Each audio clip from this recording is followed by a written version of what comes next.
Shalom, selamat hari Minggu, sobat remaja yang dikasihi dan diberkati oleh Tuhan kita Yesus Kristus. Puji Tuhan, hari ini kita jumpa lagi dalam program Bakira Gereja Masehi Injili di Halmahera.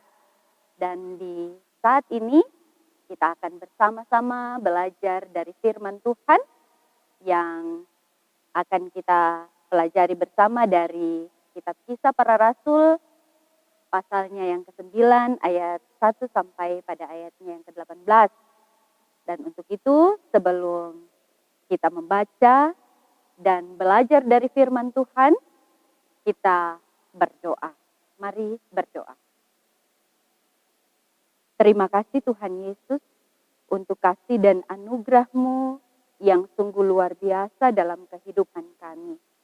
Ketika kami boleh ada dan boleh berkarya di hari ini, kami percaya Tuhan bahwa sesungguhnya berkat dan cinta kasih Tuhan tak pernah lepas dalam kehidupan kami.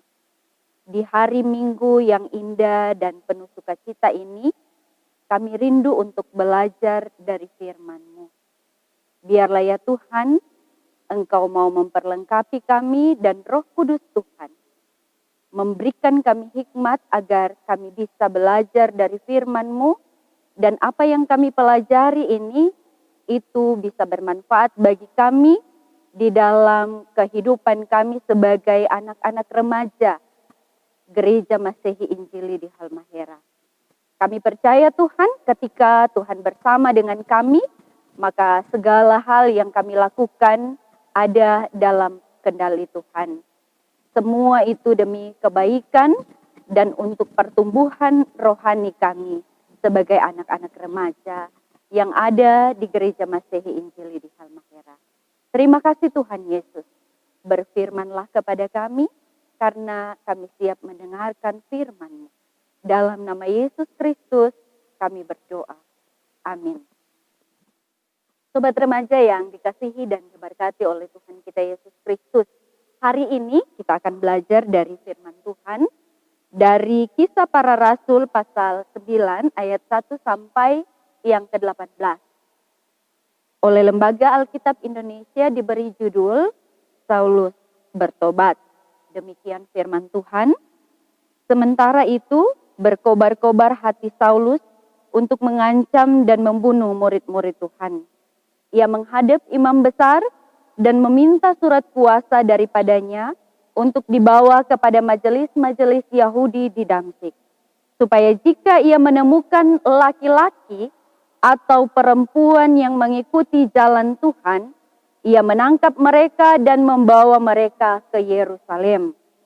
Dalam perjalanannya ke Damsyik, ketika ia sudah dekat kota itu, tiba-tiba cahaya memancar dari langit mengelilingi dia.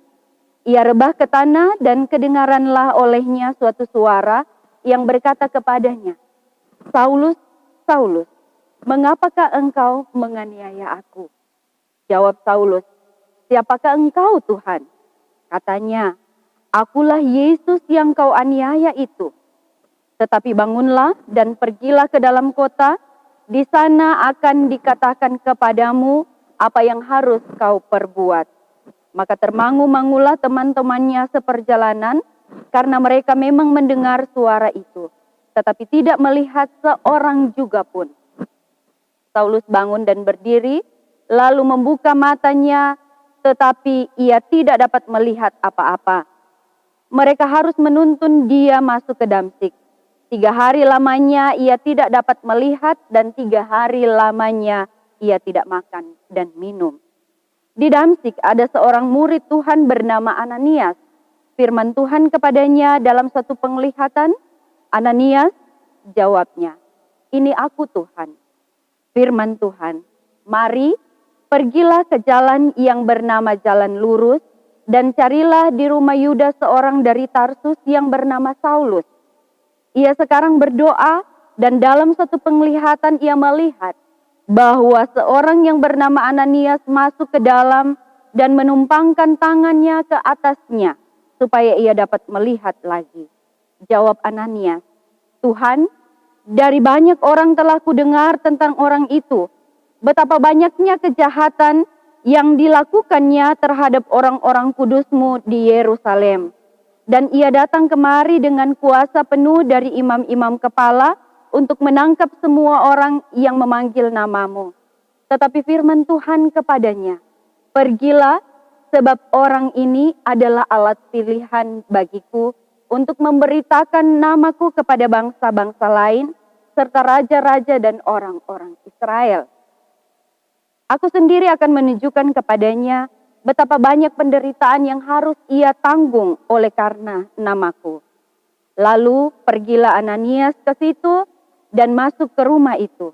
Ia menumpangkan tangannya ke atas Saulus, katanya, Saulus, saudaraku, Tuhan Yesus yang telah menampakkan diri kepadamu di jalan yang engkau lalui, telah menyuruh aku kepadamu supaya engkau dapat melihat lagi dan penuh dengan Roh Kudus. Dan seketika itu juga seolah-olah selaput gugur dari matanya, sehingga ia dapat melihat lagi. Ia bangun, lalu dibaptis. Dan setelah ia makan, pulihlah kekuatannya. Sampai demikian jauh bagian firman Tuhan yang kita baca, yang dikatakan berbahagia adalah kita semua yang mendengarkan firman Tuhan dan mau melakukannya dalam kehidupan kita hari lepas hari.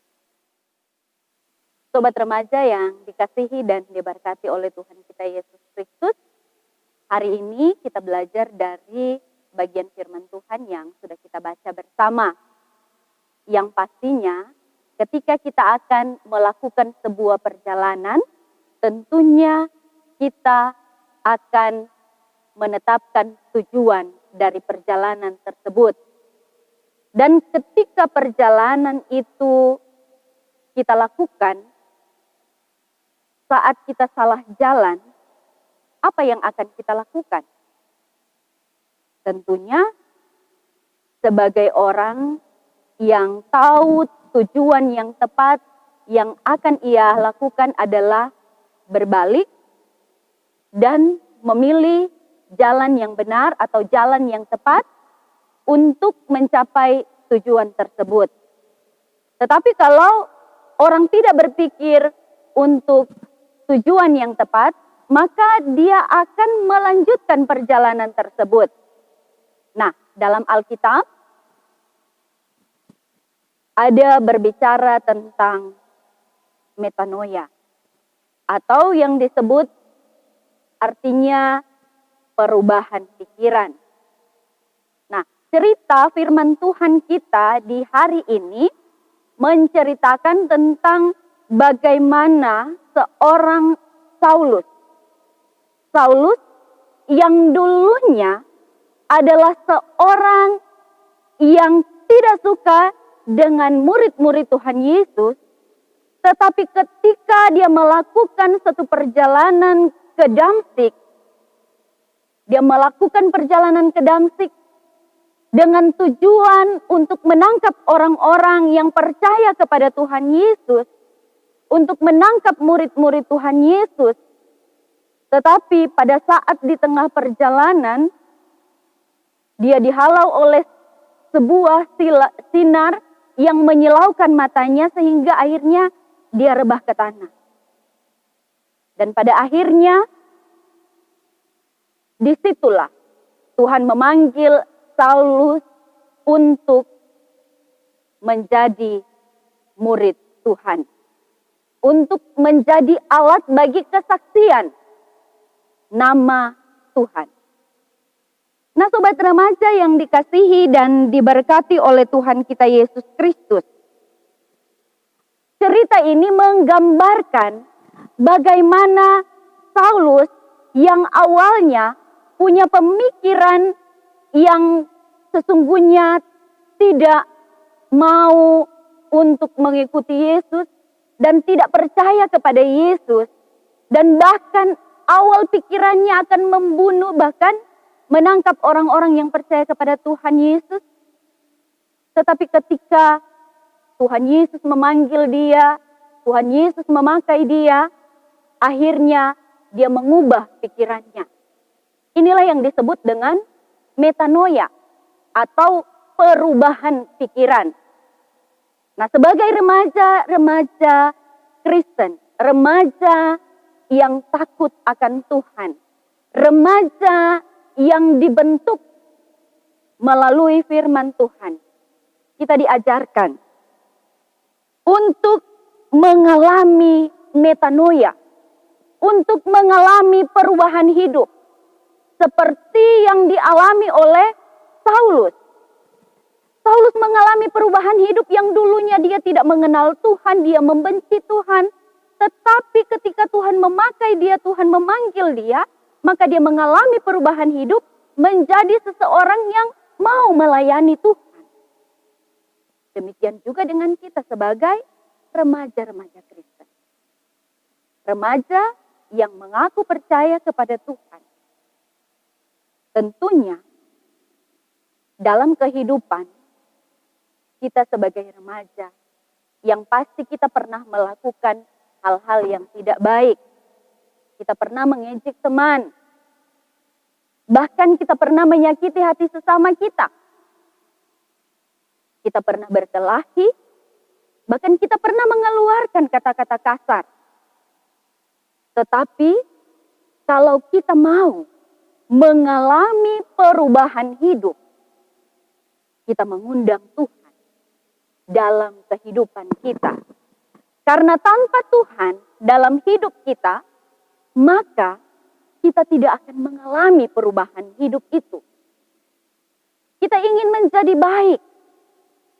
Bagaimana caranya? Kita belajar dari firman Tuhan. Apa yang harus kita lakukan? Belajar lewat firman Tuhan. Rajin membaca Alkitab. Rajin berdoa. Tekun untuk beribadah. Walaupun saat ini ada yang sementara beribadah di rumah, tetapi ada juga yang sudah mengadakan ibadah-ibadah di gedung gereja. Tetapi ketika kita melakukan semua itu dengan kesungguhan hati, ketika kita melakukan semua itu dengan ketulusan hati, maka ada perubahan hidup yang terjadi dalam hidup kita sebagai remaja-remaja Kristen. Kalau kita mau berubah, kita mengundang Yesus dalam kehidupan kita.